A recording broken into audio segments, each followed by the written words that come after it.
On November 17, 2024, a tsunami struck the state of Washington.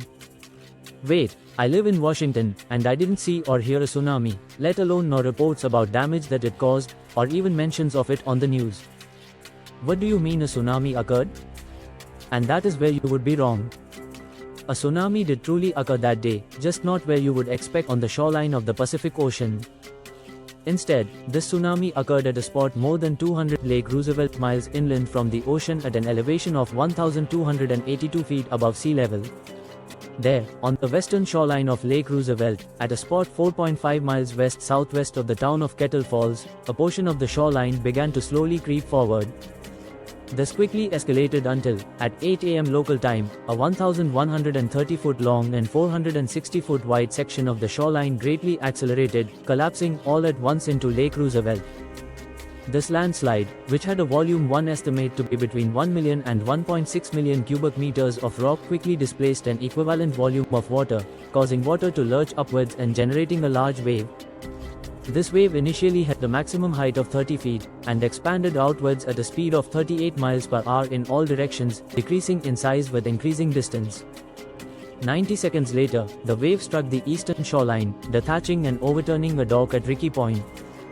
Moments later, the wave ran up 21 feet above the lake level 6/10 of a mile to the north-northeast. A lesser wave height then struck additional patches of shoreline. What had just occurred was the largest landslide-generated tsunami to strike Lake Roosevelt since 1969, a whopping 55 years ago. Yet, what had just occurred was surprisingly enough not a unique event. Since Lake Roosevelt was created by the damming of the Columbia River in 1941, 23 similar landslide-generated tsunamis have been generated, prior tsunami events some far surpassing the wave height just witnessed. In fact, these prior tsunami waves ranged in terms of their maximum height anywhere from 16 feet all the way up to 65 feet high. Before I elaborate onto why these past tsunamis in addition to the latest landslide and tsunami occurred, I will first address the current situation. You see, the landslide which we just witnessed may not necessarily be the last we soon see. The associated hillside that collapsed was detected to still be slowly moving, giving additional risk that more likely smaller albeit still fairly sizable landslides could soon occur, thus generating additional tsunami waves. While I cannot independently verify the following claim, some locals have posted about hearing additional crashing sounds since the main slide occurred from what I interpret to be large chunks of rock falling into Lake Roosevelt from the landslide scar. In other words, please be very cautious and do not go anywhere near the active landslide site. After all, a similar landslide struck a mere 1,200 feet north of the latest landslide's edge during April 1953. Following this, across the next 5 months, 10 additional landslides and thus tsunamis were generated due to additional collapses from the same site. In fact, of the 14 prior landslides to strike this very section of Roosevelt Lake, only one could not be linked to triggering an additional collapse, with that being the last slide in August 1953. During the last glacial period, the entirety of what would later become glacial deposits Lake Roosevelt was covered by up half a mile thick of glacial ice.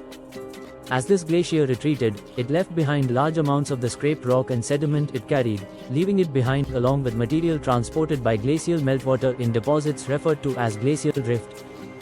Glacial drift, due to its poorly sorted and unstratified nature, is very structurally weak, and since this rock type lined large parts of what would become Lake Roosevelt's shoreline, it created a problem. When Roosevelt Lake was created in 1941, the water table increased, landslide trigger causing water to soak into the bottom sections of several unstable areas. This destabilized those regions, but also at the same the mass of water in the lake held up the bottom section of the slide. Thus, when water was released to generate electricity, the lake level dropped.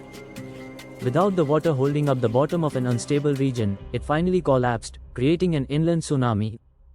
The reason why so many landslides occurred between 1944 and 1953 is a combination of how soon after the creation of the lake it was at the time, alongside with the fact that initially there was not a limit to how much water could be drawn down in a single day.